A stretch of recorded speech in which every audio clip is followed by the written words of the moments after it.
Money Talk with Melanie features lively discussions of a wide range of global, domestic, and kitchen table financial topics. Guest interviews include entrepreneurs, CEOs, and politicos who are experts in their fields. Be sure to listen up.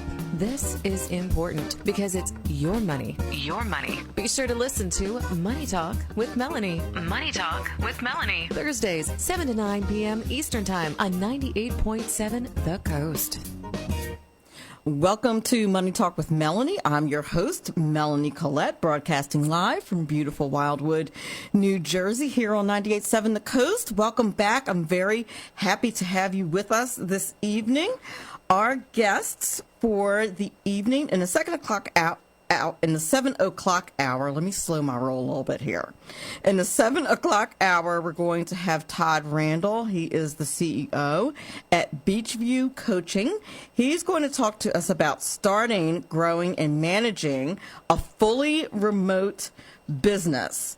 I didn't even know that was a whole category of business, which actually, in light of COVID and everything, kind of makes sense. It is. And then in the 8 o'clock hour, we're going to have a Money Talk with Melanie favorite, the first time exposed to the 98.7 The Coast audience, but a return guest on Money Talk with Melanie. Her name is Eva Rosenberg. She is also known as the TaxMama. She is dean at irsexams.school and founder of TaxMama.com.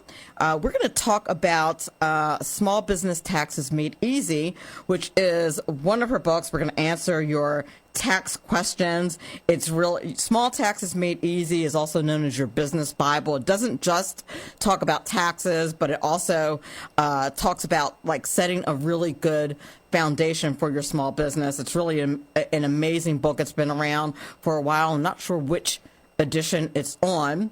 I believe it's on the 3rd edition, but she's amazing, knows anything and everything about taxes. If you have a question while I'm going through the news that you'd like me to ask the Tax Mama, feel free to give us a call at 609-522-0987.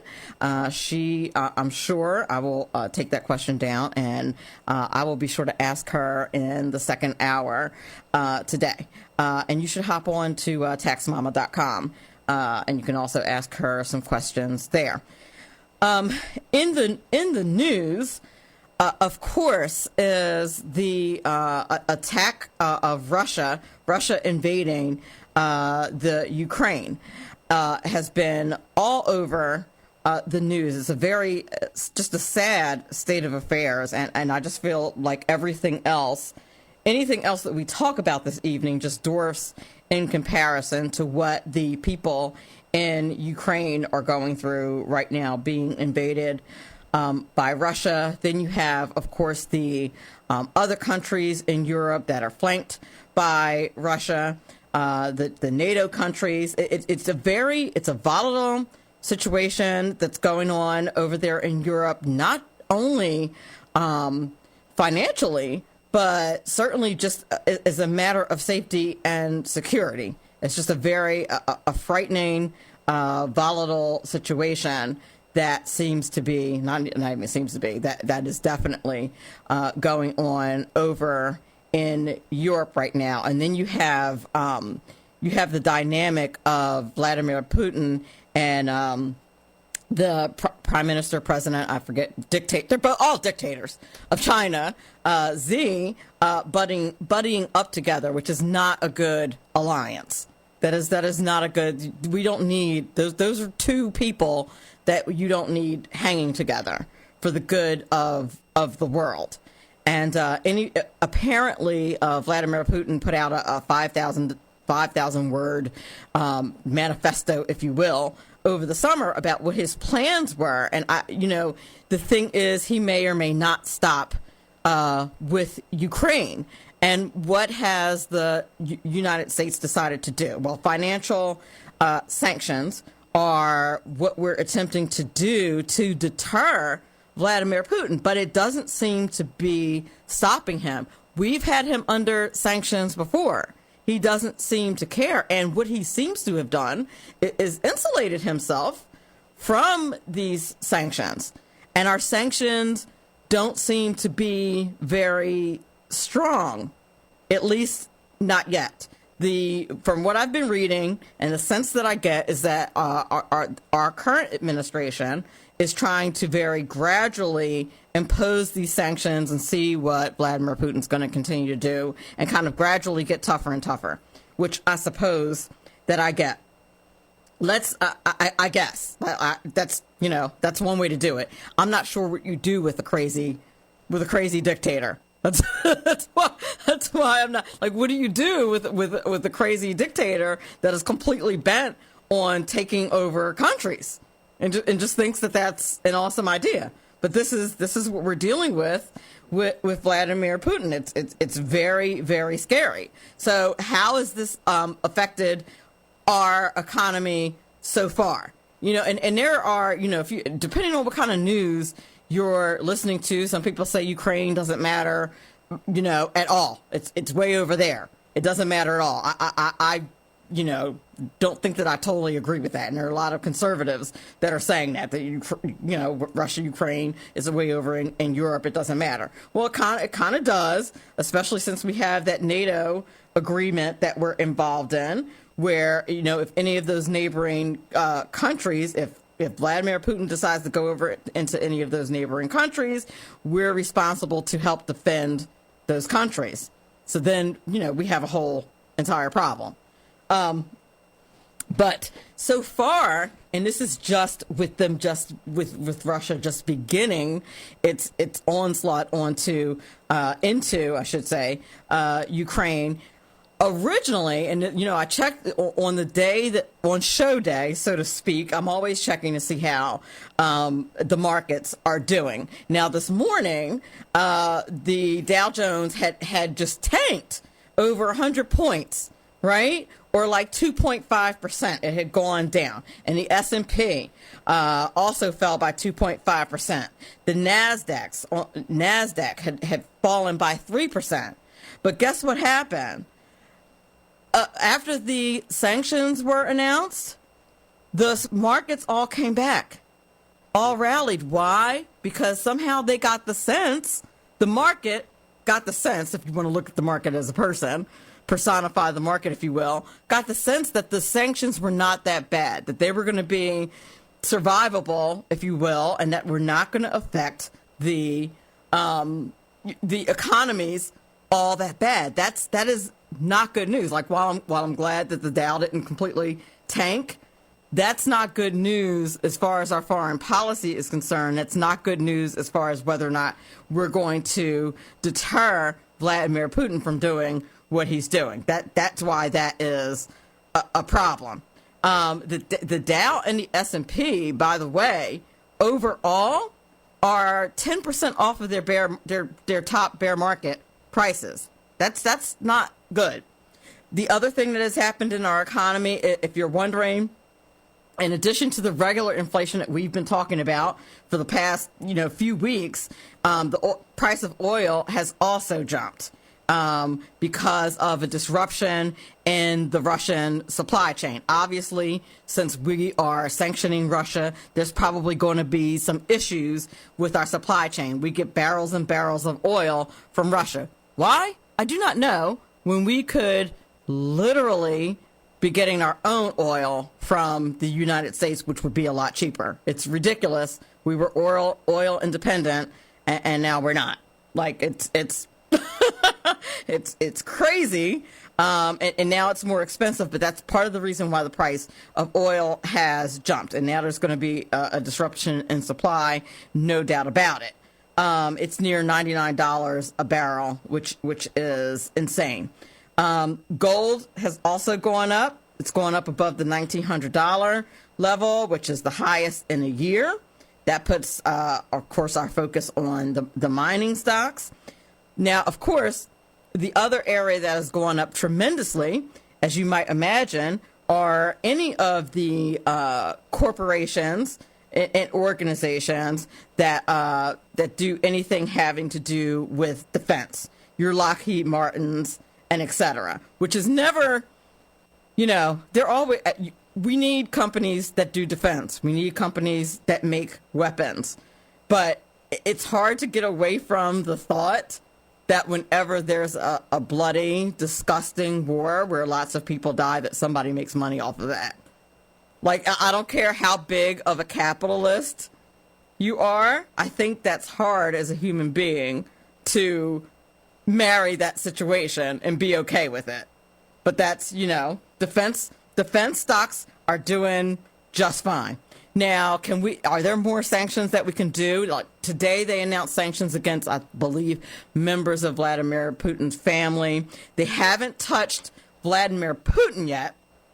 And I was looking at an article earlier today that talked about, how rich Vladimir Putin is. And apparently he's really super rich. Like, he's got a lot of money. And so looking at sanctioning him is probably a good idea. There's still a bank, a European bank, I think it's called the SWIFT Bank, that we haven't sanctioned that yet. And we have not personally sanctioned Vladimir Putin. But he's worth an awful lot of money, and we should be trying to get in his pockets. And I don't know how much of that money. He's not a good guy, so I don't know how much of that money has been made super legally or how that money has been attained. But the world is in a bind right now, and we need to just keep our eyes open and quite frankly, in my opinion, be prayerful about what is going on abroad right now. To think that just because something's going on in Europe and it's way over there, so to speak, because you can't locate it on a globe, I don't think it's a good idea to think that way. I just do not. So I wouldn't inundate myself with the news because it's super depressing. But you just might want to make sure that you are just keeping tabs on what is going on, particularly if you're wondering what's going on with the prices of things. If you think things are high now, should this continue, because here's the thing. When the price of oil goes up, it's not just the price of gas that goes up.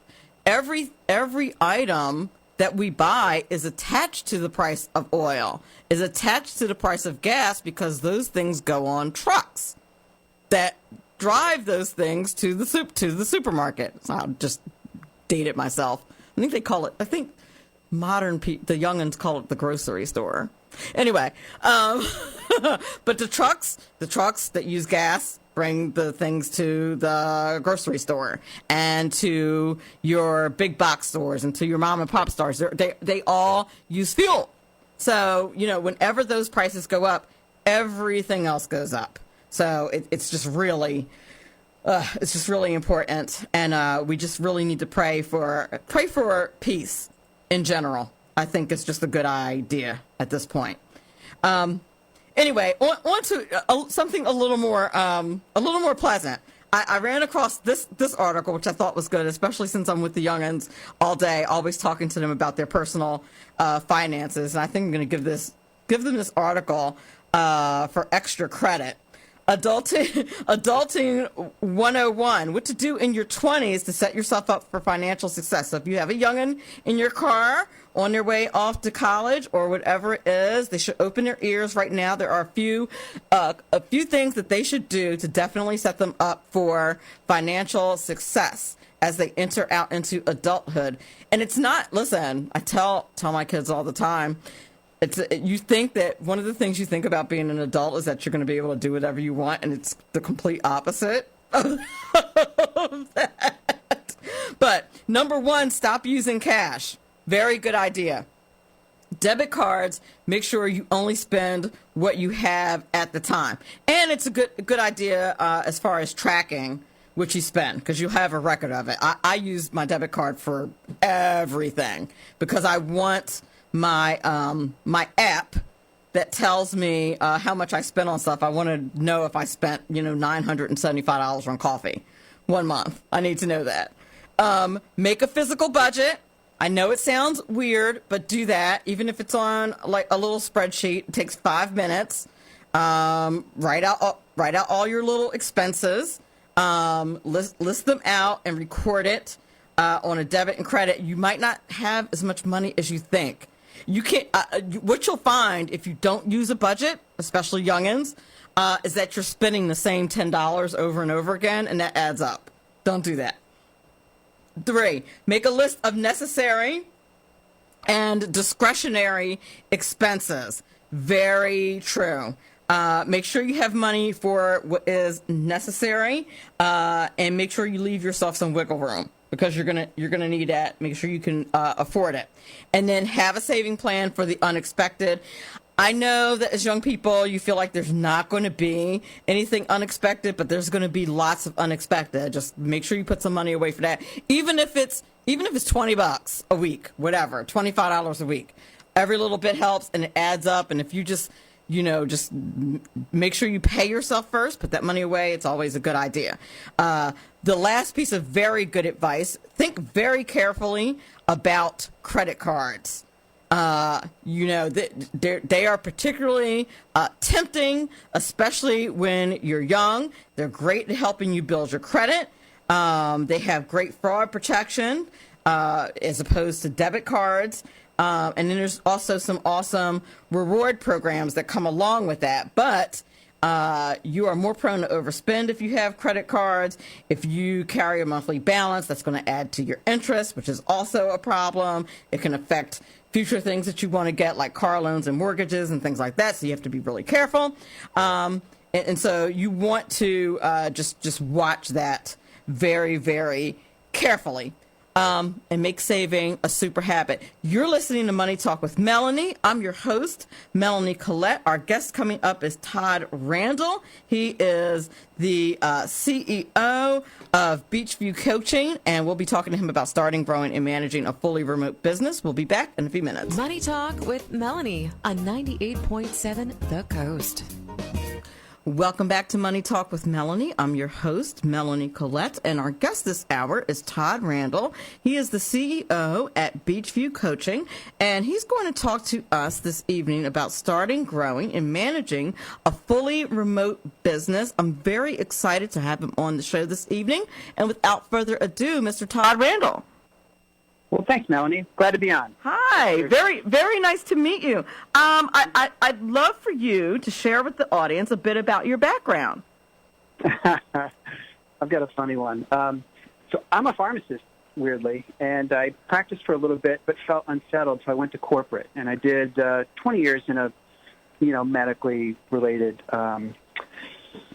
industry. I did all kinds of stuff there, sales and management, and was eventually being groomed for, maybe a general manager at this big company. And I was unsatisfied, so I left at around 40 and started my business. And it was no small feat, as many of your listeners will attest to start your first business. But I took the leap and started a business, and that was 8 businesses ago. I just found that starting one was fun. Starting a second one was more fun than the first. So you found that starting businesses was a good time, so you decided to just keep doing it.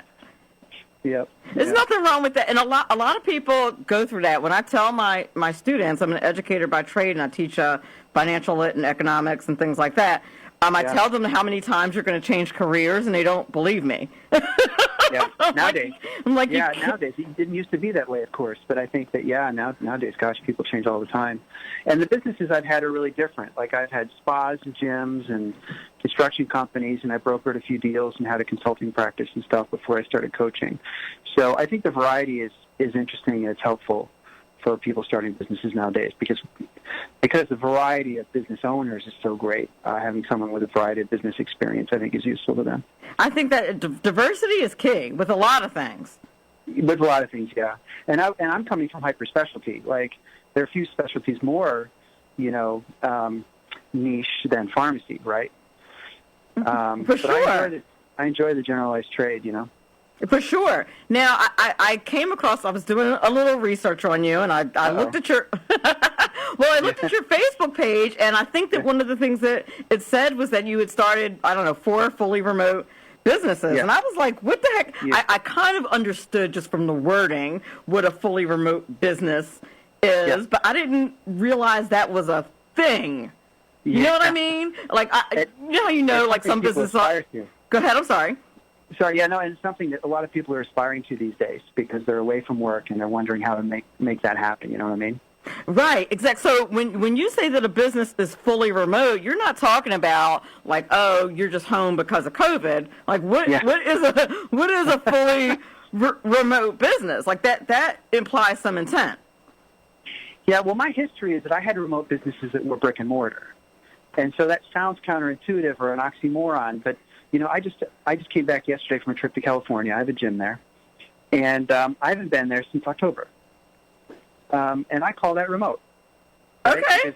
I have a team there that takes care of business, and they're fully trained, and we have escalation pathways, and we have trust and patience and all the tools that are required for delegation.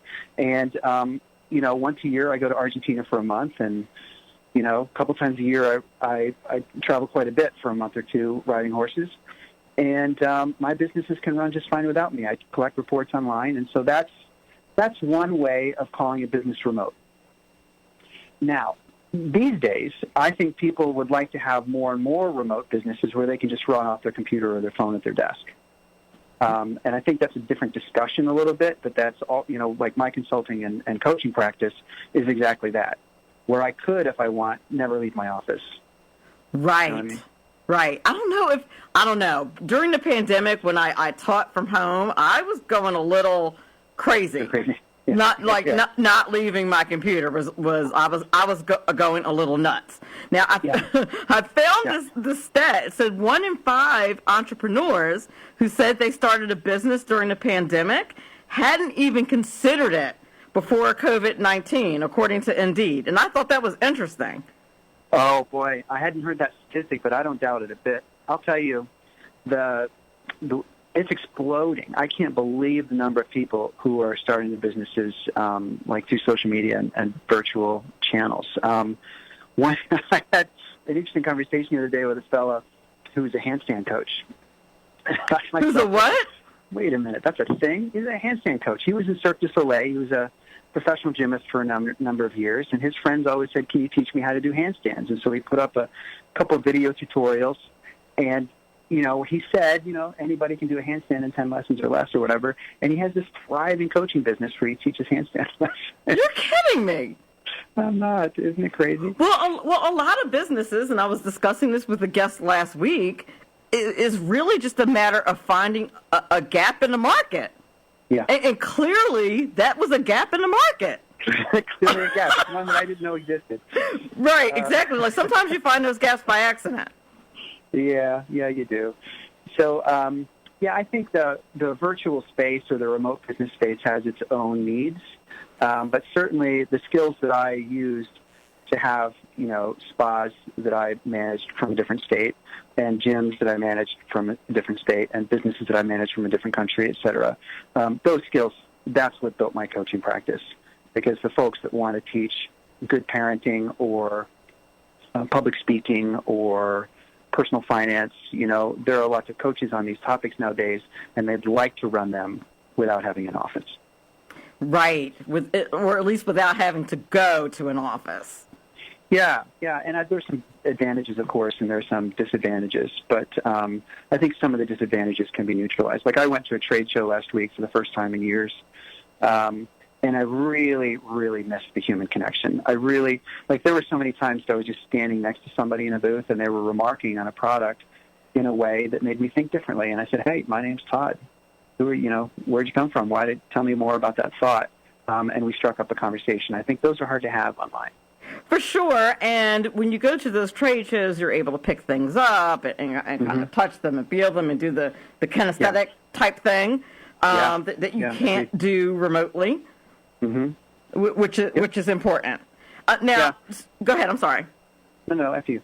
No, I was going to say, I was going to ask you what you thought the benefits of a fully remote business is. I think that for some people, there's probably some comfort in going to an office. I don't know, especially if you're, I don't know, if like for me, like I don't, it's just me and my dog. So my home is very peaceful.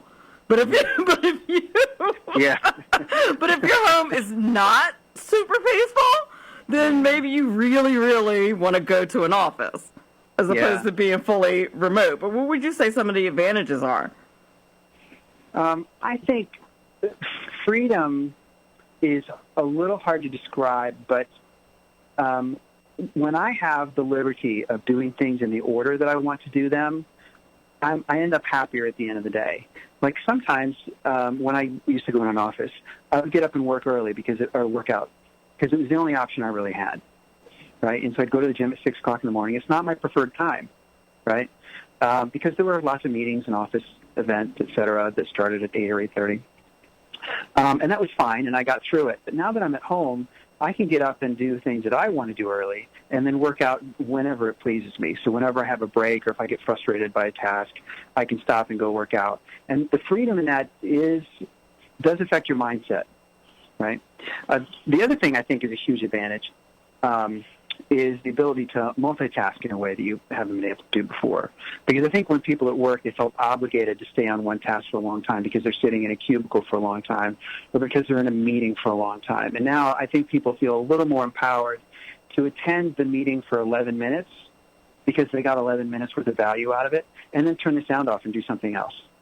Whereas before, I'm sure you've been, as an educator, it can be a little hierarchical sometimes. And I'm sure you've been in meetings where there are 30 people standing around and 3 people needed to be in the meeting and the other 27 people were kind of captured by it. I have no idea what you're talking about. I think you do. I think you do. That could have been an email. No, I'm just kidding. It could have been an email, yeah. So I think that flexibility does pay off in a way because it allows people to multitask. Now, there's a risk in that, of course. People tend to multitask themselves to death and they lose productivity, but there's a happy medium where you're much more efficient, in my opinion. That is very true. And you're just kind of moving from task to task rather than spinning your wheels, doing nothing like waiting to get to the next task, which is completely different. And when you're in an office environment, you do a lot of that because there's other people around. Yeah. Here's one more advantage, too, if you don't mind staying on this topic. I think that the move to be remote has kind of veered us towards a more results-based economy.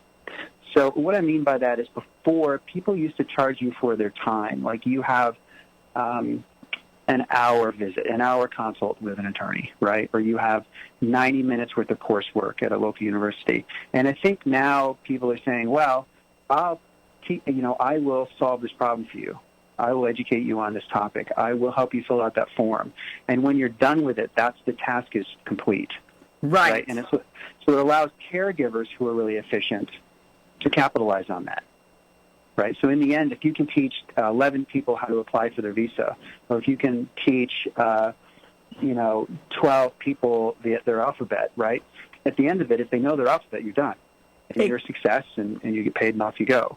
Whereas before, it used to be, well, you just have to attend my class, and that can be inefficient as well. That's exactly right. That is exactly right.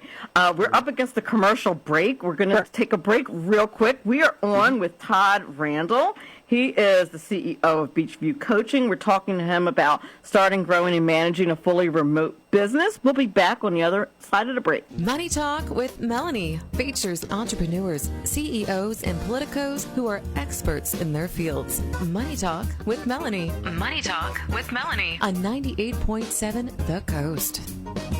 Welcome back to Money Talk with Melanie. I'm your host, Melanie Collette, and we are on with Todd Randall, CEO of Beachview Coaching. He's our guest this hour. We're talking to him about starting, growing, and managing a fully remote business.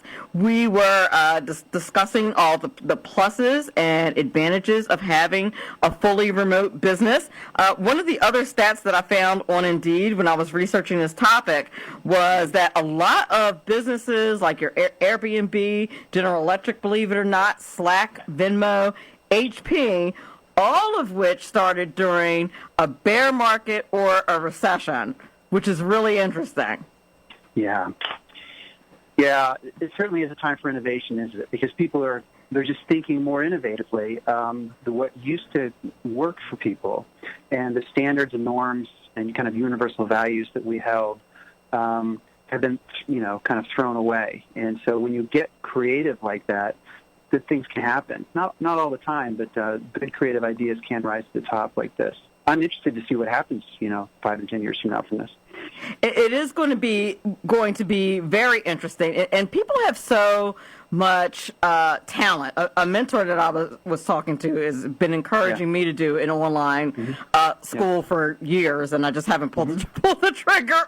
He's like, why? He's like, you could be making tons of videos and tons of money. He's like, what are you doing? He's like, why are you teaching public school? You're under, like, what are you doing? Yeah, I'd love to see some stuff online from you. I'll tell you what's super interesting to me is people were kind of upended in the last couple of years, and that caused them some anxiety, and they felt a little unsettled. And so a lot of folks have read some mindset books or watched mindset videos or explored mindset with a therapist or a personal coach or something, and they have opened businesses, and they have done seminars and weekend trips focusing on mindset, et cetera, that could mean a new awareness for people. Like maybe people are becoming more self-aware, generally speaking, and maybe that'll have an impact on how we see the world, 5 and 10 years from now. Well, it's true, and I think with the pandemic, we just really had more time to think. People just in general had more time to think, and not for nothing, got away from the toxic spaces that they were in.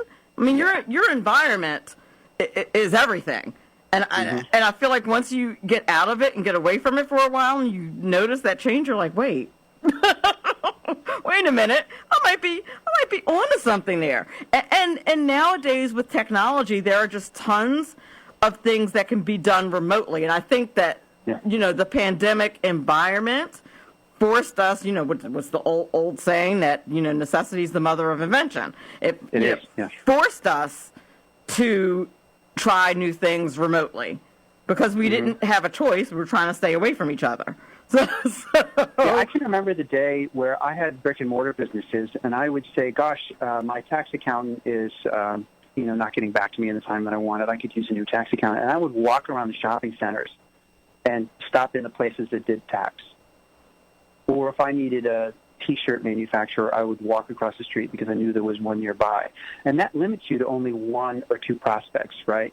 And nowadays, those folks, the woman who does my taxes has a very nice business. She lives in Idaho, and I have a tax accountant who specializes in stuff that she doesn't have enough experience in from North Carolina. And that's, I chose those 2 people out of thousands and thousands of parties and was able to choose the 2 that met my needs perfectly. And the fact that we have tools available for them, upload sites and download sites and Zoom, and we can all share QuickBooks or, Microsoft Money or whatever our tools are. Those tools didn't exist so much 10 years ago.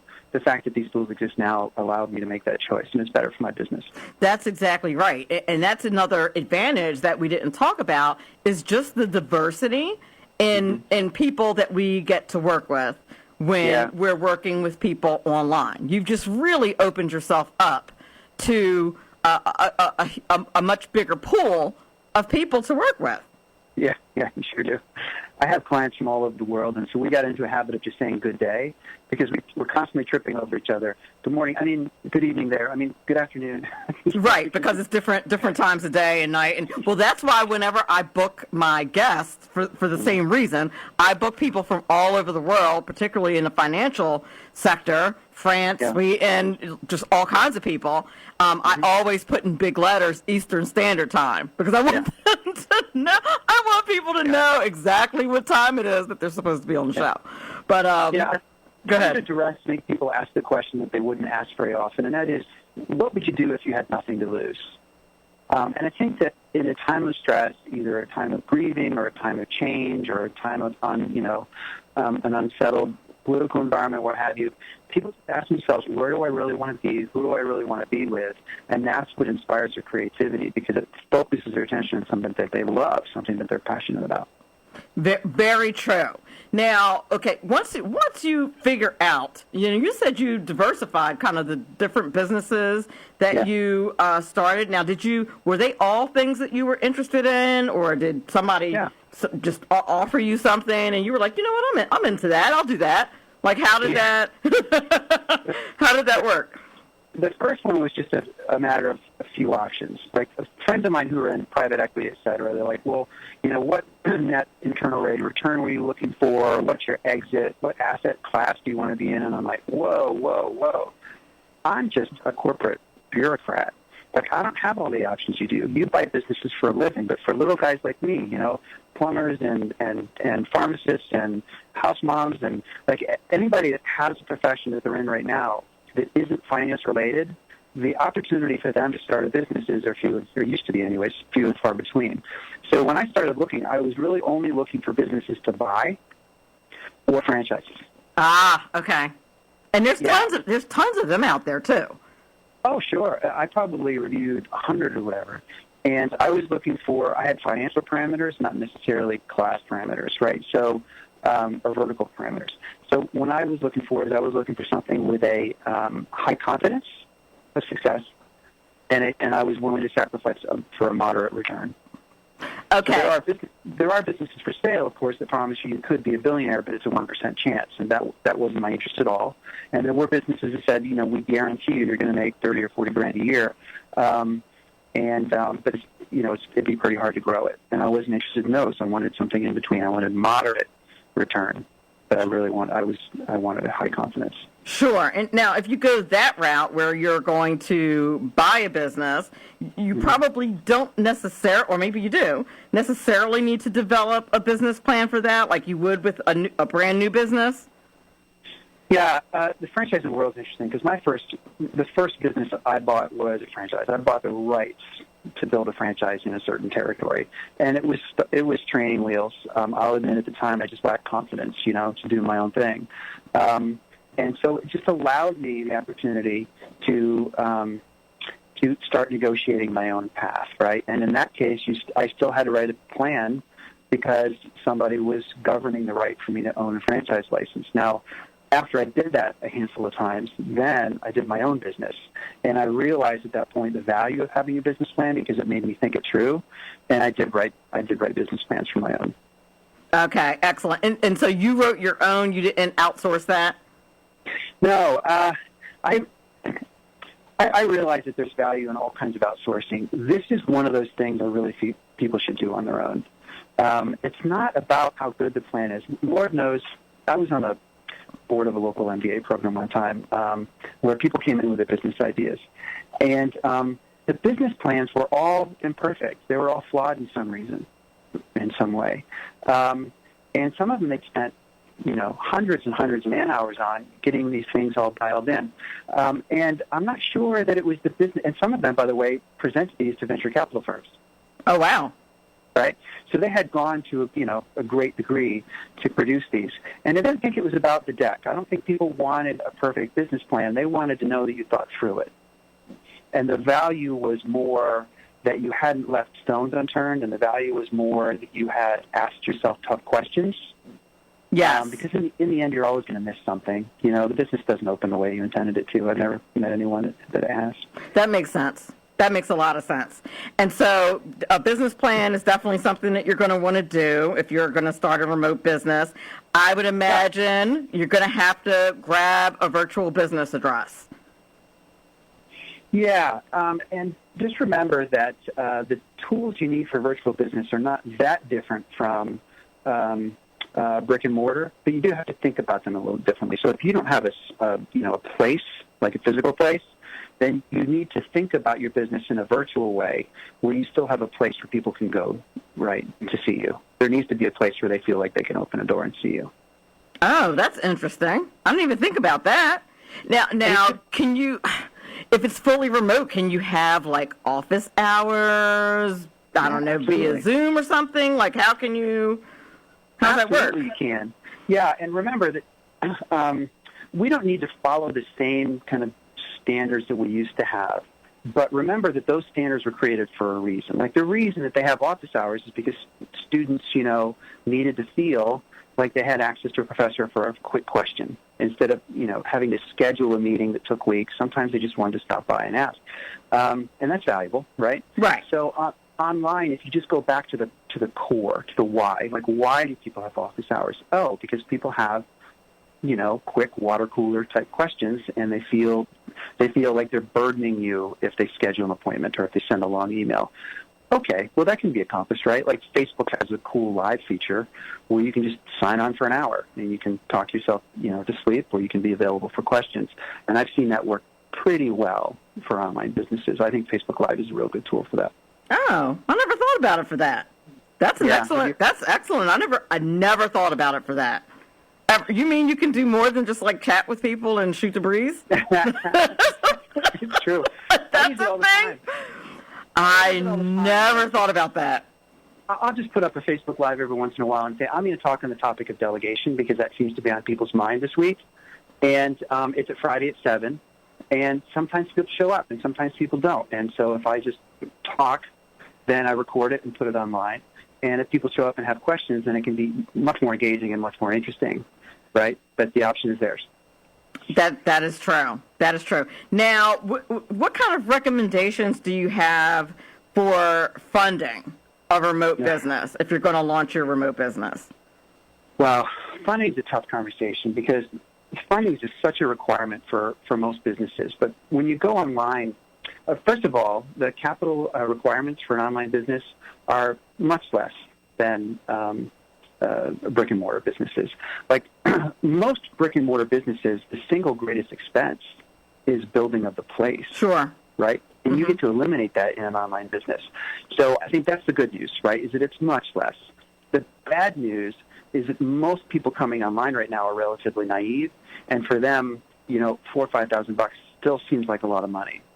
And they're not, like if they'd opened 100 businesses, they would be enthusiastic about the opportunity to spend only $4,000 or $5,000. Right. And so I have to really counsel people when they first come on. It's like, hey, I have this great idea, and I'm like, no, this is still a business, right? There will be expenses. You need to create a business entity. You'll need money for stuff. Right, because there's going to be lots of stuff. Is the thing. There's going to be lots of stuff. Tons of stuff.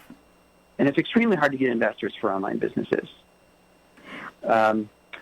Software businesses are sold on a software platform. Coaching or professional services businesses are sold on the backs of one individual. And so banks and investors usually struggle with how to value that.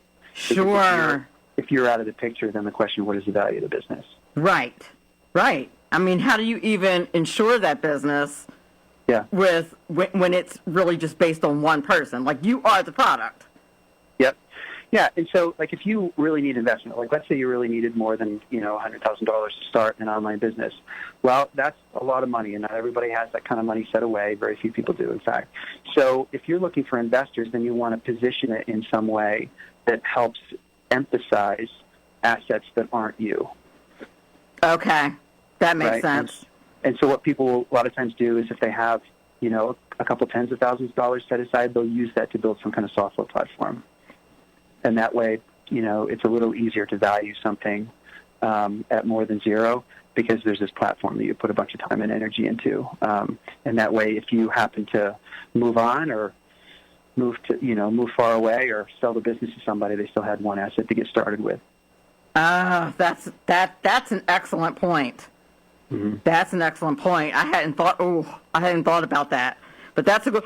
How do you feel about crowdfunding or the use of crowdfunding in order to raise money? I love it. I think crowdfunding is a really great idea because it helps people that don't have access to the traditional avenues of money. It seems quite democratic, right? But there are folks that live in certain areas or have certain relationships or networking that are an extreme advantage, just like in the movie business, right? Right. If your parents are actors, you just hang around people that notice you and you get interviews and appointments easier. So if you don't live near Silicon Valley or if you don't live, near Austin, Texas, it is hard to know where to go to with an idea for technology. And with online business, I really just think you need to be careful about how you ask for money. And what I mean by that is that in crowdfunding, if you are the source, then it's a personal ask.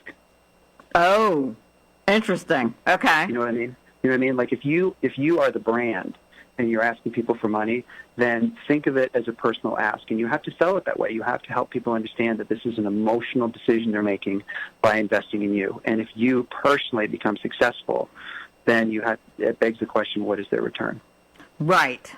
That's exactly right. And then I would think, and one of my concerns about crowdfunding has been, what about the intellectual property aspect of that? Because aren't you kind of putting your intellectual property ideas on the internet? Like, I would be afraid that, like, a Google would come along and, like, take my idea. You know what I mean? Like, if I've had an idea for an app that I wanted to build, which I actually have. I actually have two dating site apps that I'm thinking about. But I'm afraid to tell anybody. Yeah. I think they're really good, though, I'm telling you. But seriously, somebody could steal those ideas. Yep.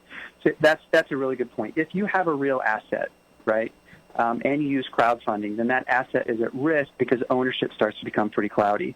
And so this is one of those cases where even as a young company,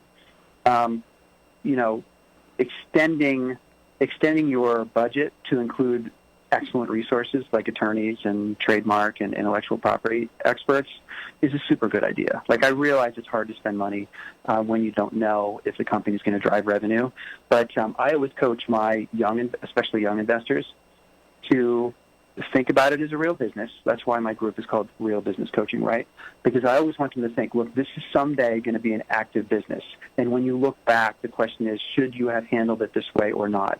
And the fact of the matter is that most businesses, if they last 2 years, people want to know that they have their intellectual property protected. And that means they need to start with a real budget, not just shoestring. Some businesses are starting on a shoestring, I get it. But sometimes it's expensive to kind of fix all the gaps that you created because you started it on a shoestring. It's really better to have a realistic budget. I'm going to need $50,000 in the kitty for professionals and accountants and attorneys and everything. And that way, 6 months from now, you're not saddled with the debt of the things that you did poorly. Do you know what I mean? And when somebody takes your awesome app idea, you can sue them.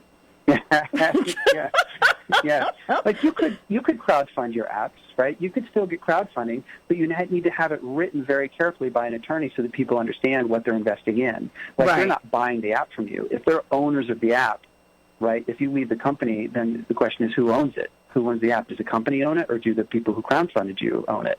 And do they have, by extension, are they owners of the company? If you make all that clear when they invest with you, then everybody's covered. That's another excellent point. That is and crowdfunding is super popular. If you've ever, just so people understand what it is, if you go to Professor Google and just Google crowdfunding, there's a ton of crowdfunding sites that'll come up, and basically what it is you're asking people to fund your business idea, and it's a public forum, and if people think it's a good idea, they'll donate money to your idea. And it's a pretty cool idea, but like I said, it's been a long time since I've been in one, but one of the things about it is all your ideas are kind of out there. Like, people can see them all. Good point. Yeah, they need to be protected before they're up. I'll tell you, it does work in a couple of good cases, right? One is if you have a product that's innovative and expensive to build, and it's a good way to keep your expenses down because you could crowdfund with only the promise of delivering a prototype of the product to them. That's the benefit. That's the return on investment. That works exceptionally well when you're building something new or innovative that you don't know if the market is going to accept or not, because the people crowdfunding you are helping take that risk with you. You're not the only one saddled with that risk. Very true. Okay. That is true. Another way of doing that is actually with NFTs, and I know that's an entirely different conversation, but NFTs are a great way of starting small. Like, let's say, for instance, that you're creating a new a product, a physical thing, a new snowboard, with an arch in the middle. And you think it's going to take a real designer from a real firm, hundreds of thousands of dollars to develop it. And so you go to crowdfund it. Well, the people who are signing up for it can either give you money and you could develop a prototype for them, or you could sell them an NFT, which is a non-fungible token. It's an item that has no value except what you tell people it has. And you can tell them that this has value of one board someday, any day. They don't have to take the prototype. They could take the next model or Generation 3 or Generation 4. But whatever they paid for it today, 5 years from now, their value would still be one item, one product. Now, that is another conversation for another day, but that is brilliant. Yeah. It is a brilliant idea. Okay, you're listening to Money Talk with Melanie. Our guest this hour is Todd Randall. He is the CEO of, I want to make sure I get this name right, very important, of Beachview Coaching. Please tell people where they can contact you, sign up for your coaching, etc. Yeah, I do all my online coaching through a Facebook group called Real Business Coaching. Okay. And that way, everybody comes to one place. I have all kinds of content up there. It's just called Real Business Coaching. If you type that into a Facebook group, you'll find me in a heartbeat. Excellent. Thank you so much for being on the show and providing so much great information. We appreciate it. Melanie, it's a pleasure talking to you. Have a great night. Thank you. You too. Money Talk with Melanie. Money Talk with Melanie. Thursdays, 7 to 9 p.m. Eastern Time on 98.7 The Coast. Welcome back, ladies and gentlemen, to Money Talk with Melanie. I'm your host, Melanie Collette. Our first hour guest was Todd Randall. He is the CEO of Beachview Coaching. If you missed that hour, if you're just joining us, be sure to check out the podcast, which should be posted. Usually it's posted the next day, usually sometime on Friday. And if you follow me on any of my social media, you'll get a link to that, or you can just hop over to the 98.7 The Coast website and look under shows, and you'll be able to find Money Talk with Melanie, and you'll find the podcast there. And you can check out all the tips and information that Todd Randall offered us on starting, growing, and managing a fully remote business. I'm really excited about our second hour guest that we'll have coming on in a few minutes, Ava Rosenberg, the TaxMama. She is the dean at irsexams.school and the founder of TaxMama.com. And she's also written several business books, but one of the ones that we're going to discuss some of the information from Small Business Taxes Made Easy. Very excited about having her on the show in a few minutes.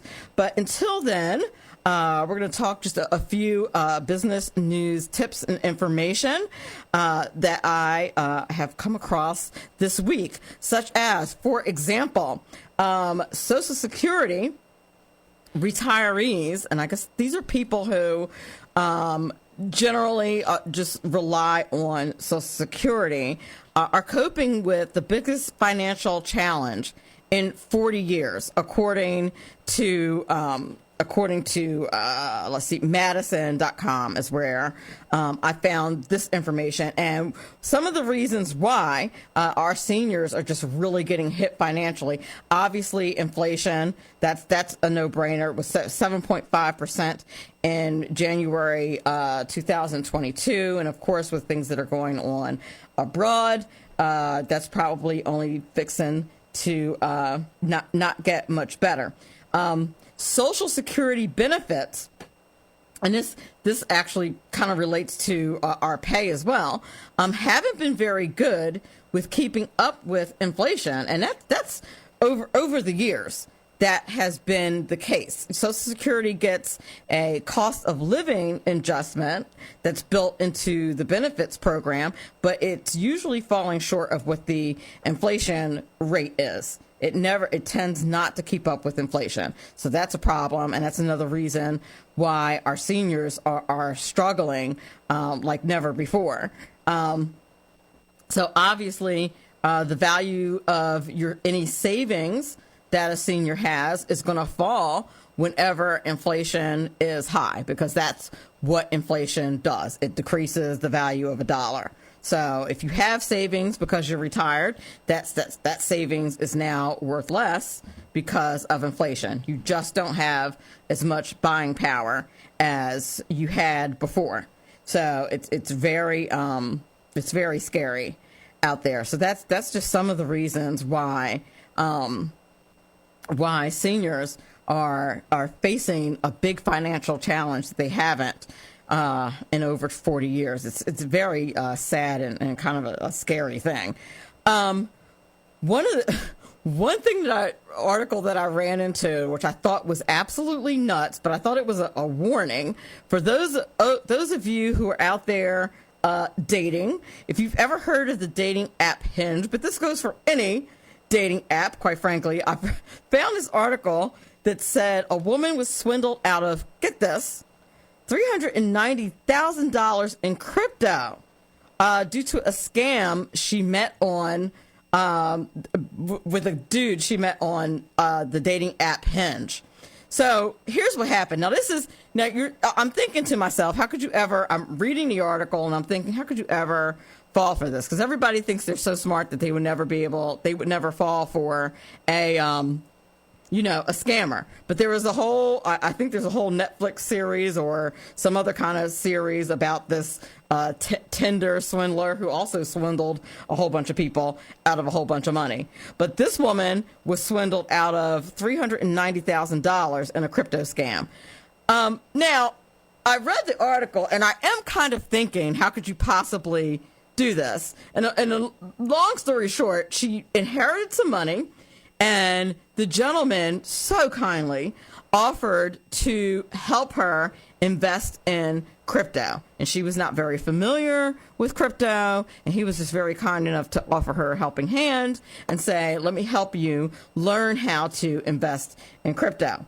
And what he did was he sent her a link where he could, and here's the red flag, sent her a link where she could deposit her money. And she was getting these statements every time she went to the link. And the statements were showing that her investment was growing ridiculously. That's another red flag, by the way. Same thing happened with Bernie Madoff's people. Like they were making a ridiculous amount of money. And whenever your financial advisor is making you a ridiculous amount of money, it's a red flag. Probably doing something illegal. So that's what happened to this lady. And she was investing more and more money. Not only that, got her father involved. And we're talking about a lot of money. $390,000 with a crypto scheme. Don't do this, people. First of all, anytime you are dating in any kind of way with any kind of app and somebody asks you for money, the answer is no, you don't have it. They want you to invest in something? No, I don't have it. Nobody should tell you. Don't offer your money to anybody. There's a lot of scammers out there and just mean people. But $390,000. I really felt bad for this lady. But word to the wise, just be very careful. And that's just with anybody. There's just tons of scammers out there. People are mean. I don't know why. They just get satisfaction out of doing that. But yeah, when she went to she wanted to withdraw some of the money. I think he said that she had to pay some $100,000 in taxes or something like that. And then come to find out, like, it wasn't even a real account. None of her investments were real. It was crazy. That was the craziest thing I've ever read. So word to the wise, just be careful. How many of you are retirement planning? Do you know what the 401k rules are when you leave your job? Very important to be aware of this. And quite honestly, you don't want to know these things like 5 minutes before you leave your job. You want to be aware of this, a couple of years before you leave your job so that you know exactly what is going on, especially when it comes to our good old friends at the IRS, and et cetera. One of your options, of course, is to roll over anything that you have. If you want to roll over a balance to another qualified retirement plan when you go to a new employer, that's great. Just remember that starts the clock over again. That's another 5 years before you can get that out. Just saying. You need to make sure you pay attention to that. So roll over, that's fine, but then you're starting a 5-year clock again. Another option, keep the money where it is. Sometimes an employer will allow you to leave your funds in the plan, and you can't contribute any more to that plan in the future, which, that happens with a 401k. If you have less than $5,000 in your retirement account, then usually your former employer is not going to let you leave it there at all, and you're going to have to roll it over somewhere. Another thing you could do is cash it out.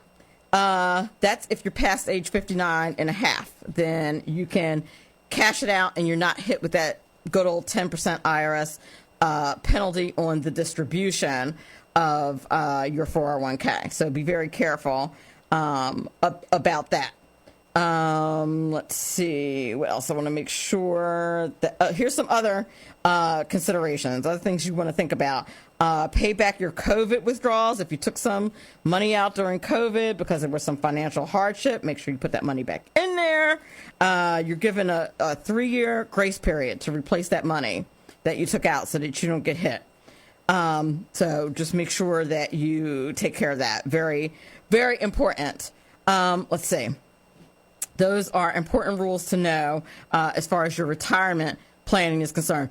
Get this. I don't know if you heard that. I thought this was a rumor about the IRS until I ran into this article. And maybe we'll ask Eva Rosenberg about this as well, because she knows everything about the IRS. But I was on CNN Business, and I ran into an article that said the IRS now lets taxpayers opt out of facial recognition after backlash. And I had heard that the IRS was going to facial recognition, but I thought that was a rumor. I thought that was like a social media rumor, but it was not. They were seriously going to do that. And actually, they're doing that. They're using what's very controversial, facial recognition software for the rest of the current tax filing season to verify taxpayers' identities before they can log onto its website. Really, though? So after facing backlash, the agency is now offering an alternative. Here's the thing: like, hasn't the facial recognition thing been bashed for being for having some issues with racism and things like that? I'm surprised that the government would even be involved in that, because they're not letting a lot of law enforcement agencies use that, because supposedly there's issues with racial disparities and things like that. So, but the IRS is using it, of course. But they're gonna stop using that because it's been way controversial. That's funny. Because there was such backlash, absolutely backlash. But I did not think that was true. But you can, as a taxpayer, you can now opt out of the facial recognition. That's scary. Speaking of the IRS, let's talk about some scams that are going on this tax season that you want to be aware of. Whenever it's tax season, the scammers always come out. Why don't these people get a job?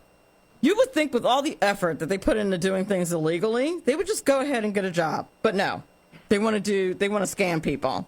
The tax season officially started on January 24th, and it runs till April 18th. This year, we got a 3-day extension this year, and that's going to increase the scams. There's a lot of criminals that are usually impersonating IRS agents via text, email, and phone calls. Particularly, keep an eye on some of our older folks that are not aware. Like, they'll call and say, I have your grandson in jail, and if you give me your tax refund, you can get him out. They say all kinds of crazy stuff.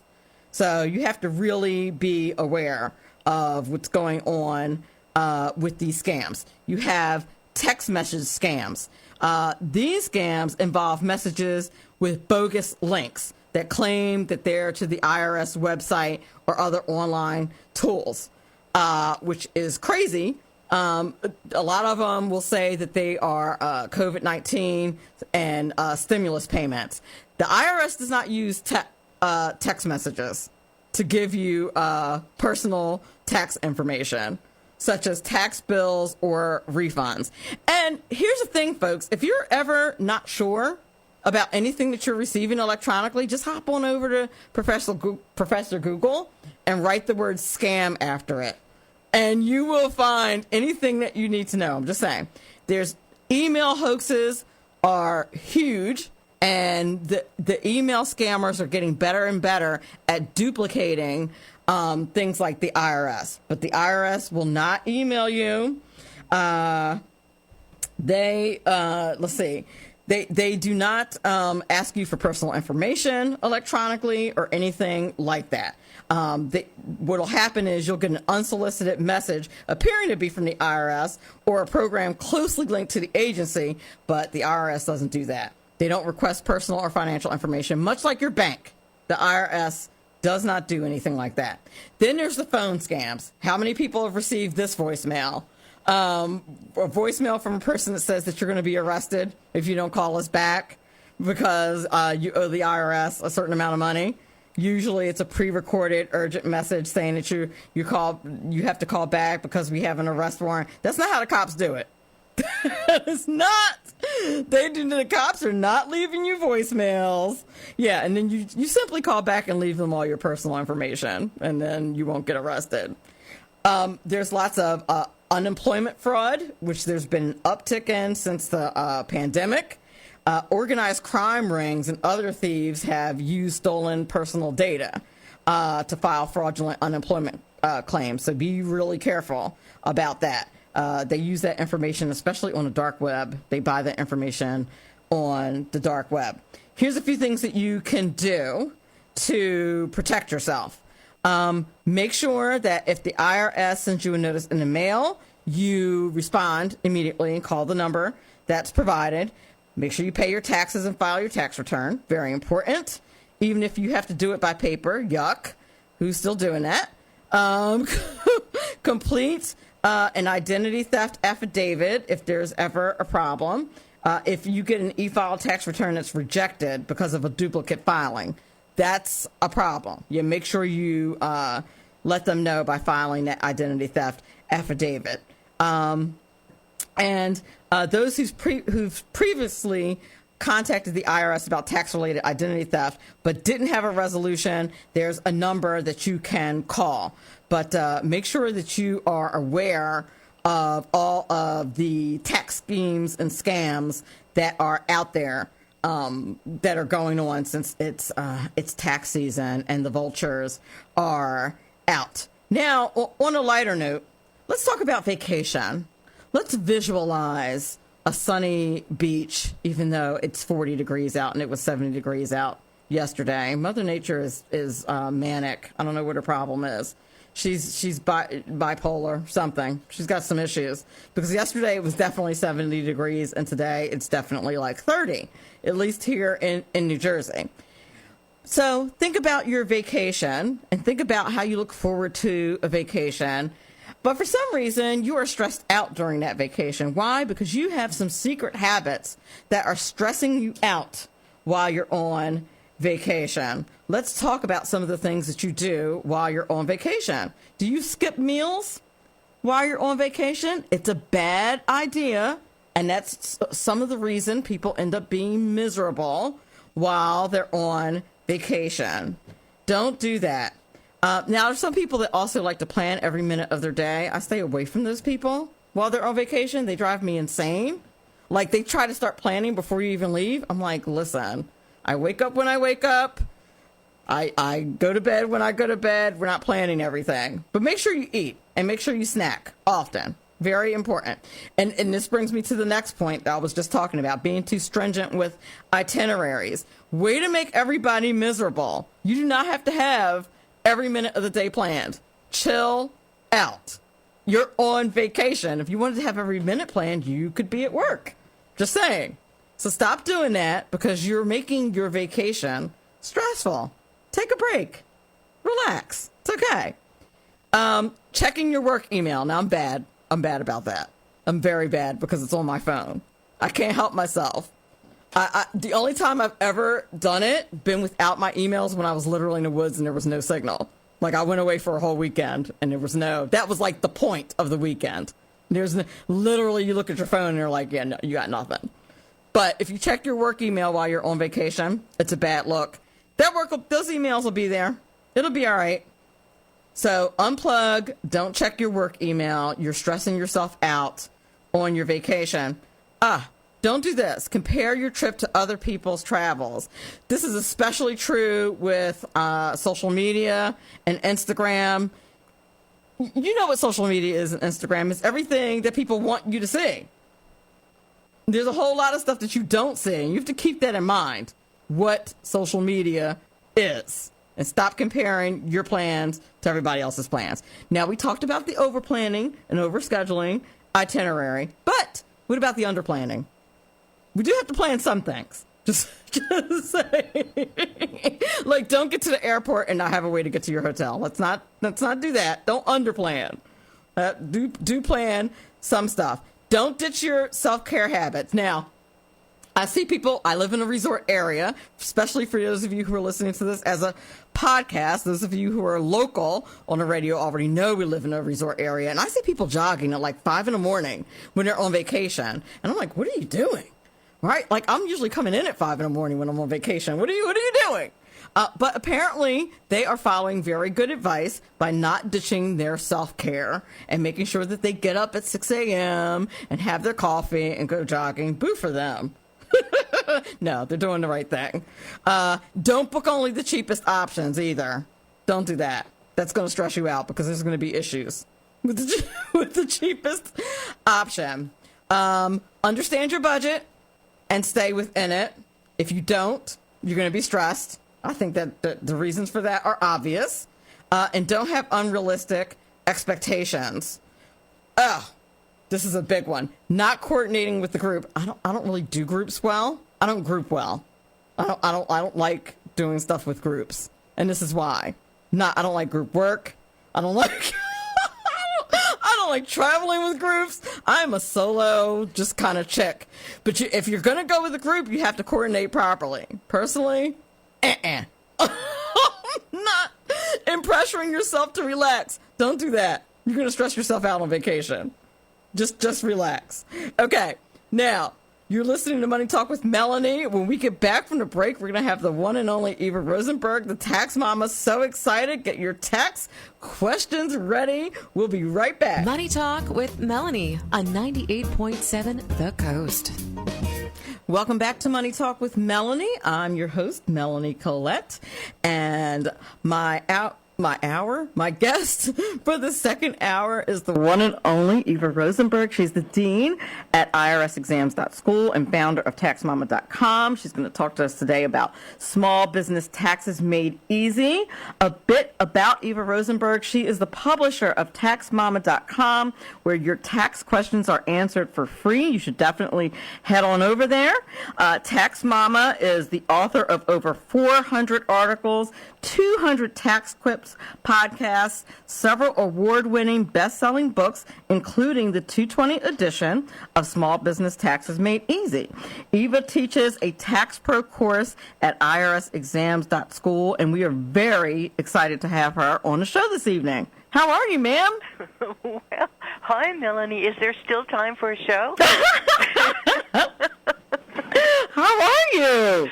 Oh, I am fabulous. You know, this whole thing about everyone being locked down for the last year or so, it's perfect for me because everything I do is online. My entire school is online.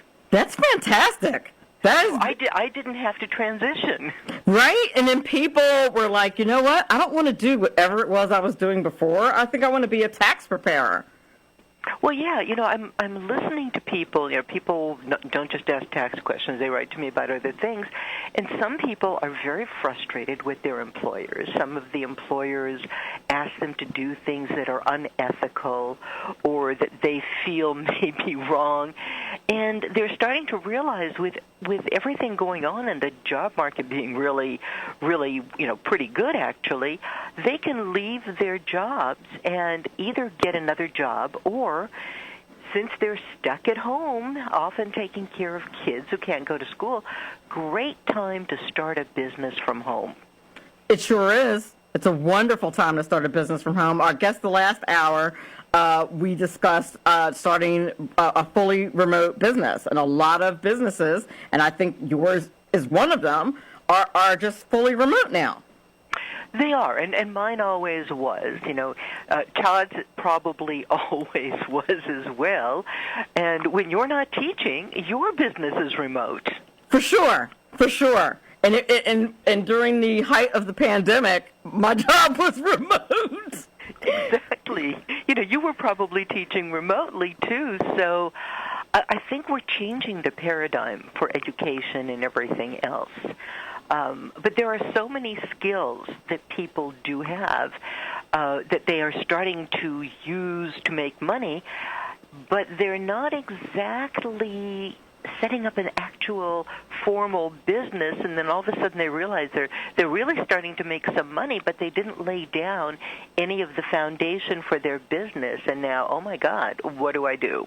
Right, exactly. Like we were saying earlier before the show, they haven't really fully prepared for having a business. And one of the great things about Small Business Taxes Made Easy is it doesn't just, when you open the book, it doesn't just start off with, bam, here's what you do with your business taxes. It really starts you off with the basics, like here's how you do the foundation of setting your business up. Well, the thing about the book is it's not all that much about taxes. It really is about setting up your business, making a decision about what kind of business structure you want. Do you want to be a corporation or not?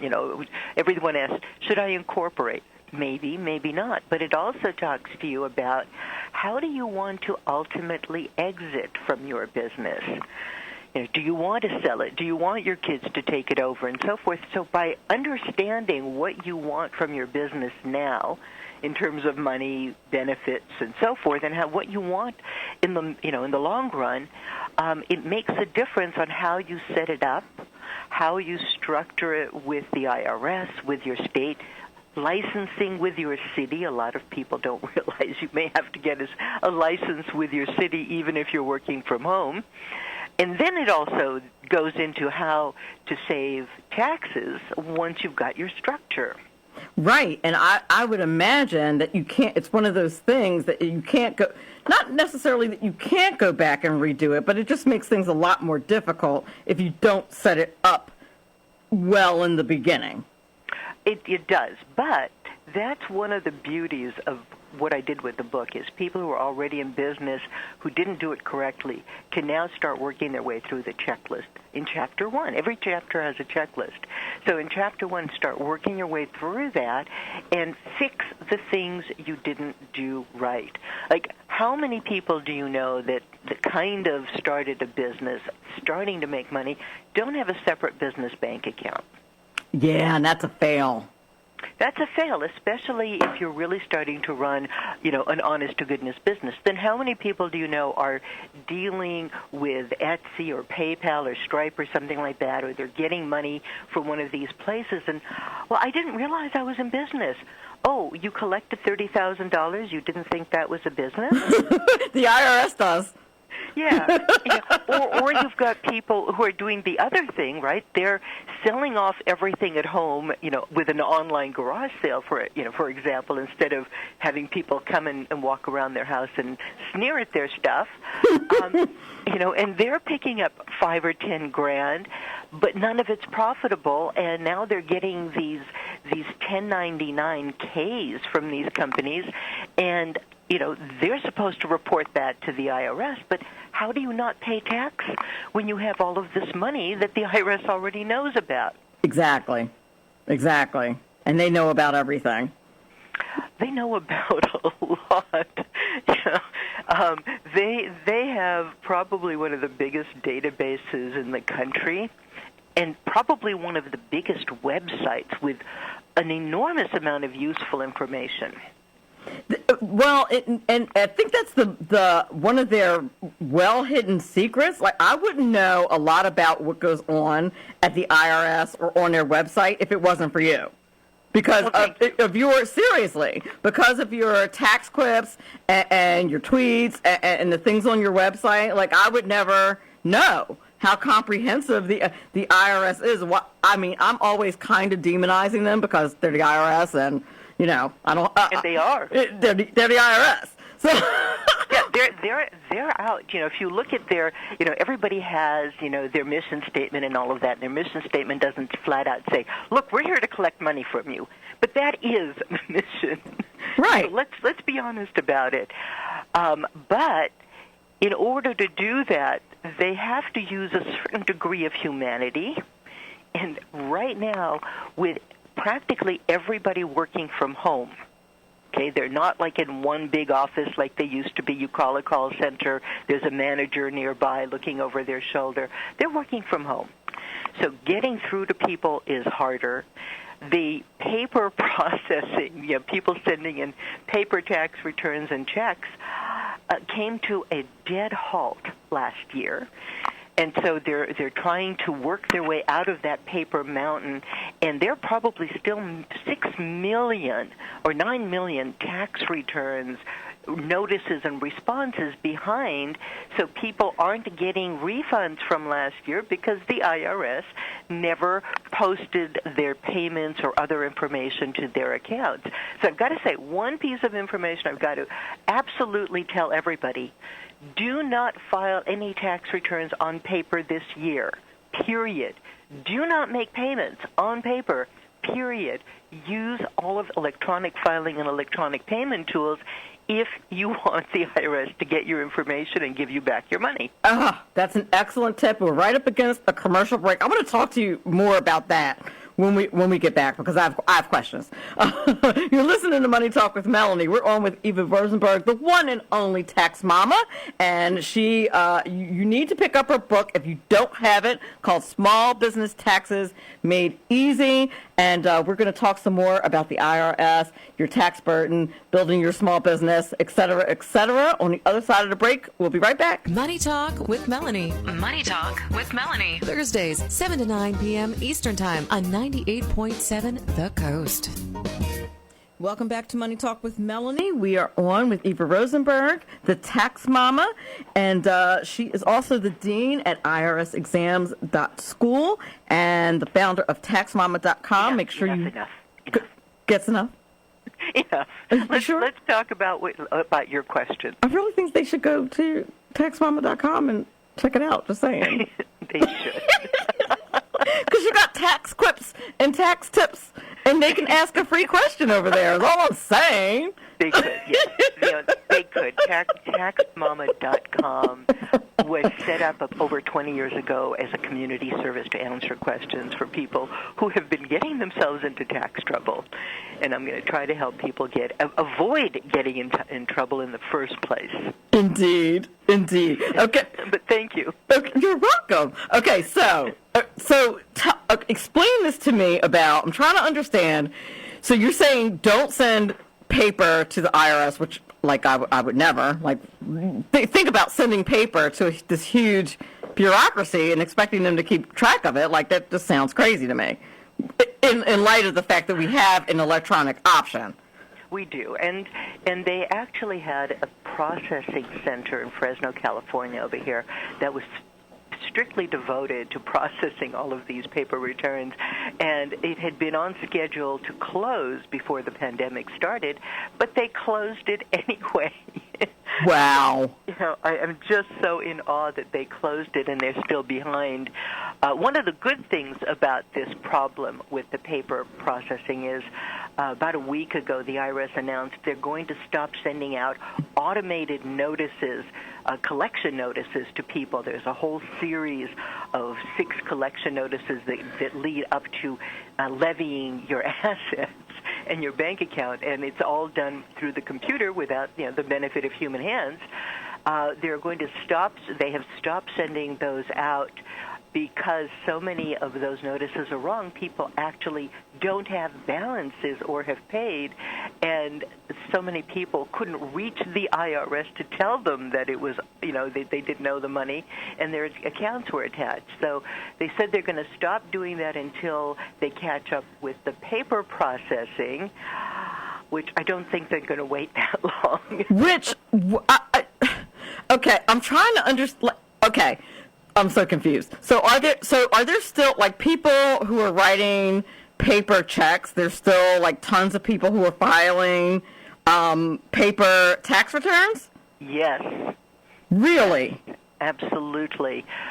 So there are still millions of people who are doing that, and in order for those paper documents to get into the system, a live person has to take that envelope, open it, put the check somewhere separated from the tax return, into like one of those lock boxes. And if the check doesn't have all of the specific account year information and every inform information, it won't get connected to the bank account. And then the tax return, a person has to take that, scan that in, and connect it to somebody's file, or type it in and connect it to somebody's file.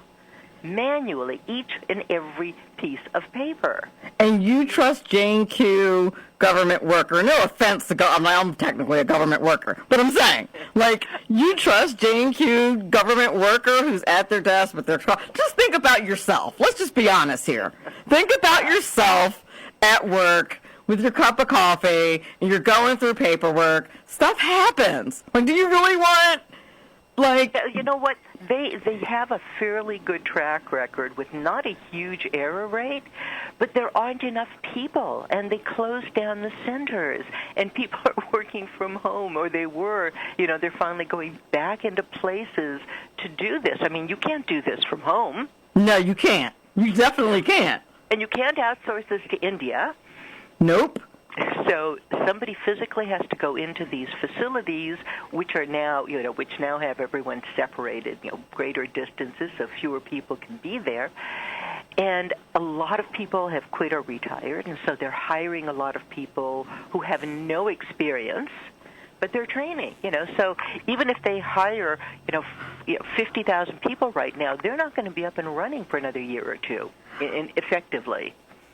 I have to be honest, I had no idea, because electronic filing's been around for a very long time. I had no idea, especially when my tax preparer started filing it electronically. She was like, just sign it, and I'll file it electronically. So I just kind of assumed, I didn't even know that they were still taking paper. I didn't even realize that they were still doing that. Hang on, let me filing season statistics so far up through 2011. E-filing, we've got that total. Let me see. I'm trying to see if I can see. Okay, they processed. They received 20,645,000 returns as of February 11th. 19,689,000 were electronically filed, so 1 million of them were not. Wow. Yeah. Wow. Okay. I did not. I definitely, that's another new thing that I learned from you, because I definitely thought, like I said, I didn't even think that paper was still a thing. I didn't know that they were still even allowing.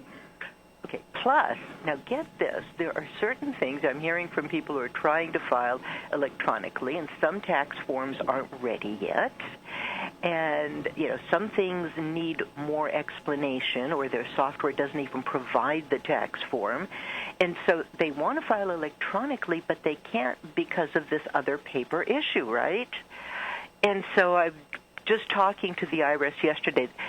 For what it's worth, the IRS has a team called the Issue Management Resolution System Team, IMRS, and they work internally to try to fix problems, and they meet with groups like tax professional groups like us at least once a month, and we talk over problems.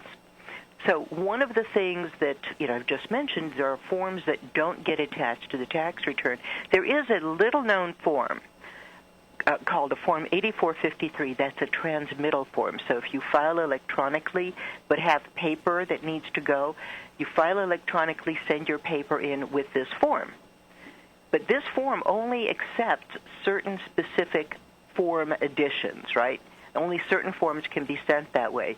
So I was just suggesting that they add one more to that list, a Form 8275, which is called a disclosure form, which would be like a miscellaneous that would then let you attach other things that don't fit into their mold, and you could still file electronically.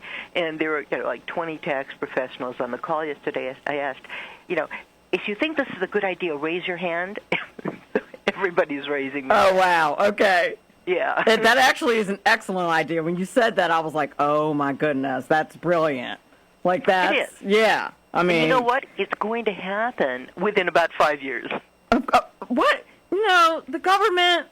It takes a while, right? They've got to go through IRS counsel. I was going to say, but it doesn't. It's literally one IT guy. That is like an hour job on a computer. That is not. Does not take that long. It shouldn't take that long. No, to get approved, right? Right. Exactly. There are things that I get fixed in minutes or days, because I spend all of my time on the IRS website because I'm writing and teaching updated information, and I find errors. I send it to the team, and they can get some of that stuff changed overnight. And because it's you, they probably just change it right away because, it's the TaxMama, and you said they need to fix it. Some things. There's one page I have been trying to get them to improve for 6 years so that it would make more sense to taxpayers who would understand what to do with it. And this is the page with all of these things. When you take money out of an IRA retirement account, the exceptions that don't cause you to have to pay the penalties, there is this long page with all this information, but it doesn't tell you what code to put on the form so you don't have the penalty. I think that's essential information. Right. That's probably the one, like what you're looking for. You're probably searching that whole form for that. Yeah, and so I've even taken that and provided a spreadsheet with another column with the code so that, and sent it to them. Now just implement this column. 6 years. I've sent it to them at least once a year. Maybe it'll still happen. It'll get there. Let me ask you about record keeping, especially in light of the electronic situation. So do you really need to keep, especially in a business, like all of your receipts? Like you take someone out to dinner and you discuss a business venture, and that's tax deductible. Do you really need to keep that, Outback Steakhouse receipt? That you do you really need that? You literally need to have that? Can you scan it into your scanner? Can you just have it like as an electronic record? Is that admissible? Can you do that? Yeah, and in fact, it's probably even better if you scan that stuff and you make a note who I was with, a brief note about the business purpose, and so many tools. We have apps on the phone that will let us do that, and people have their bookkeeping systems, QuickBooks, Xero, and other systems that will let you take that scan thing and put it directly into your accounting system. Ooh. And if you scan, your checks, you can print your checks from there. You can scan your deposits in and make the deposits through there, and everything's in the system. If you ever get audited, you just print out that category, that expense thing, and everything's already there. Now that's a beautiful thing. Yeah. That's a beautiful thing. The file is bloated, but it's beautiful. Well, right. The file is going to be bloated. I always wondered about, are people really keeping all of those receipts? But I would imagine that they're keeping them electronically at this point. In my dreams. Only in your dreams. Now, as far as becoming a tax preparer is concerned, you have this online school, right? I do. Where you can become a tax preparer. I'm going to imagine, just because knowing you, and we've had several conversations, and I've been to the website, so I'm sure you are very thorough in how you teach your students to become ACE tax preparers. Yes, I am. In fact, it's called, the credential is called an enrolled agent. Ah, okay. And it is given by the IRS after you pass 3 really tough exams. And there are a number of companies out there that teach review courses to pass this exam.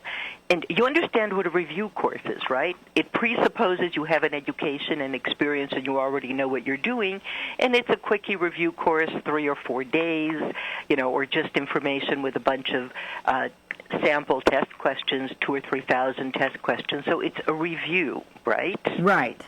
Okay, so there are several companies out there that do an excellent, fabulous job even, but nobody does what I do. Nobody teaches tax practically from the ground up.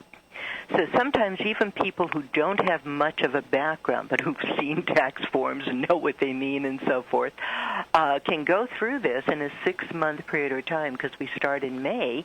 And by the end of the summer, they will have learned the things they need to learn, not just to pass the exam, but to work with clients, to run a practice that makes sense, that's ethical, and also to understand how to do some tax planning and reduce their clients' tax liability along the way.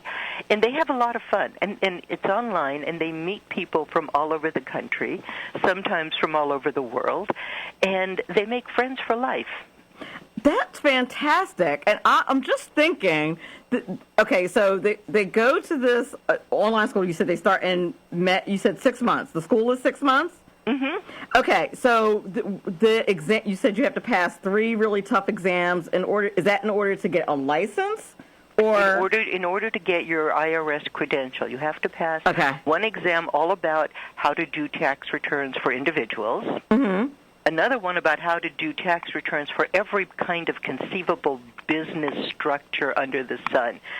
Schedule C's, partnerships, corporations, S corporations, C corporations, decedents, estate, nonprofit organizations, just about anything you can imagine goes into exam number 2, which is a massive amount of information, but still only 100 questions.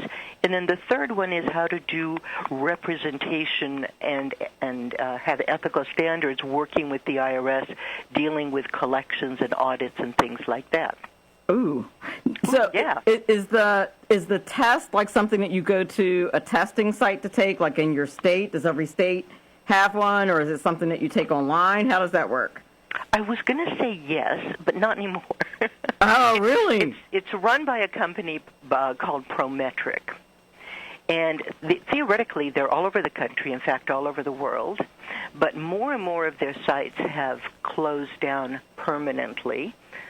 Some of them, people make arrangements, and the closest one is 200 miles away, and they'll show up and find out that their test has been canceled because of COVID or whatever. Nobody gave them any notice. We had one student in Hawaii who went to take her test. It was scheduled. Found there's no one there anymore. Nobody told her. Wow. I literally had to get people at the IRS to have somebody from Prometric get sent to Hawaii so she could take her test. That's amazing. I'm a bulldog. I get really annoyed when people are mistreated, by the system. And so, I really get angry, and I really do make a nuisance of myself with the people at the IRS who are in charge of things. Oh, so it's the IRS that's in charge of the testing? Well, Prometric. It's their license. Right. So they contract with Prometric Got to it. do this. And one of the things I just learned last year, I didn't know that since they started about 10 or 15 years ago, I didn't realize each of those locations is a franchise. Oh, wow. Prometric, yeah. Wow. So okay. So that's why some of them are so inconsistent. Oh, wow. It would seem that maybe the IRS should find a new vendor. That's what it sounds like to me. I've suggested that, but it's not that easy, especially with the security protocols and stuff. Prometric does the CPA exam. They do exams for police officers, for firemen, for nursing, for just about any other technical testing that's necessary. And literally, they have locations all over the world. So, when they're functioning, it's beautiful. Right. Plus, they have an online test where somebody watches you in front of your computer while you're taking the whole test, but IRS hasn't approved that yet. Oh, dear. Okay. So, there are more issues involved, but and hopefully it's called ProProctor. Hopefully they will approve that someday. But we talked over some of the obstacles that are being faced from the security perspective from Treasury, and I understand why they haven't done it yet. Right. That's true. But I was pissed. I'll bet you were. And then the pandemic has just slowed things down incredibly. Tell people where they can find you, find your stuff, if they want to pick up your book, et cetera, et cetera. Just go to TaxMama.com, and that will take you to the rest of my universe. That is very true. The one and only Eva Rosenberg, ladies and gentlemen, the Tax Mama. Thank you so much for coming on the show. It was so nice talking to you. It's always so much fun to be with you. Yes, indeed. I'm so excited to have you on the show today. It was excellent, as usual. You do such a good job. Thanks so much, especially since it's during tax season. I appreciate you taking the time out. It's a joy. And have a less taxing day. Yes, indeed. Have a good one. Recommended. Money Talk with Melanie features entrepreneurs, CEOs, and politicos who are experts in their fields. Money Talk with Melanie. Money Talk with Melanie on 98.7 The Coast. Welcome back to Money Talk with Melanie. I want to thank my guests, Todd, Randall, and Eva Rosenberg, for being on the show this evening. I want to thank my producer, John, Ace on the boards this evening. I want to thank everyone who is listening this evening as well. Next week on, I believe it will be March 3rd, I think is the date. We are going to do a best of, because unfortunately I will be indisposed. But on the following week, March 10th, we will have Shelley Howard. She's the CEO of College Ready, and she'll talk to us about how to send your student to college without losing your mind or money. Remember, all of this is very important because, after all, it's your money. Have a great night.